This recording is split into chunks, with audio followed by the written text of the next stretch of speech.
आज की कहानी का शीर्षक है सुंदर व्यक्ति। एक बार एक सेठ ने पंडित जी को निमंत्रण किया, पर पंडित जी का एकादशी का व्रत था, तो पंडित जी नहीं जा सके। पर पंडित जी ने अपने दो शिष्यों को सेठ के यहाँ भोजन के लिए भेज दिया। पर जब दोनों शिष्य वापस लौटे, तो उनमें से एक शिष्य दुखी और दूसरा प्रसन्न था। पंडित जी को देखकर आश्चर्य हुआ और पूछा, बेटा, क्यों दुखी हो? क्या सेठ ने भोजन में अंतर कर दिया? नहीं गुरुजी। तो क्या सेठ ने आसन में अंतर कर दिया? नहीं गुरुजी। फिर क्या हुआ? क्या सेठ ने दक्षिणा में अंतर कर दिया? नहीं गुरुजी।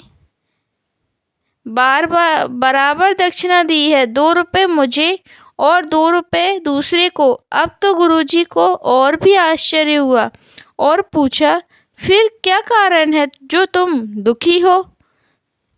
तब दुखी चेला बोला, गुरुजी, मैं तो सोचता था सेठ बहुत बड़ा आदमी है, कम से कम 10 रुपए दक्षिणा देगा, पर उसने 2 रुपए दिए, इसलिए मैं दुखी हूँ। अब दूसरे से पूछा, तुम क्यों प्रसन्न हो?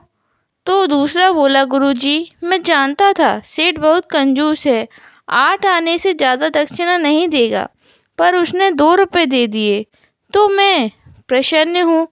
बस यही हमारे मन का हाल है। संसार में घटनाएं समान रूप से घटती हैं, पर कोई उन्हीं घटनाओं से सुख प्राप्त करता है, कोई दुखी होता है। पर असल में ना दुख है ना सुख है, ये हमारे मन की स्थिति पर निर्भर है। इसलिए मन प्रभु चरणों में लगाओ, क्योंकि कामना पूरी ना हो तो दुख और कामना पूरी हो जाए तो सुख। पर यदि कोई कामना ही ना रहे तो आनंद। जिस शरीर को लोग सुंदर समझते हैं, मौत के बाद वही शरीर सुंदर क्यों नहीं लगता? उसे घर में ना रखकर जला क्यों दिया जाता है? जिस शरीर को सुंदर मानते हैं, जरा उसकी चमड़ी तो उतार कर देखो, तब हकीकत दिखेगी कि भीतर क्या है। भीतर तो बस रक्त, रोग, मल और कचरा भरा पड़ा है। फिर यह शरीर सुंदर कैसे हुआ? शरीर में कोई सुंदरता नहीं है।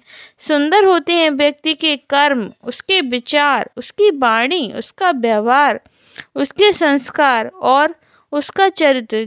जिसके जीवन में यह सब है, वही इस दुनिया का सबसे सुंदर शख्स है, वही सबसे सुंदर व्यक्ति है। अगर आपको हमारी कहानी पसंद आई तो हमारे चैनल को सब्सक्राइब